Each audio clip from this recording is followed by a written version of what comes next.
I would like to express my apologies, especially to Senator Ontiveros, kasi sensitive sa mga ganitong, yung karakter ko ho, gano'n talaga.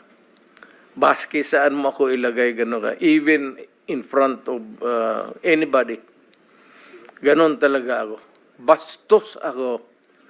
Walang hiya ako kasi galing ako sa baba. Salamat Class kaayo, three Mr. ako. Chair. Thank you. Hindi ako sensitive.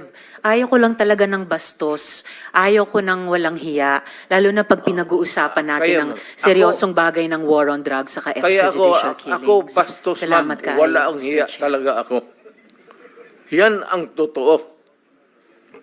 Tigilin na po natin yung pagsisira at paninira sa mga Hindi ba institusyon. paninira, ma'am? Because we need- Sinasabi ko, para sabihin kulang.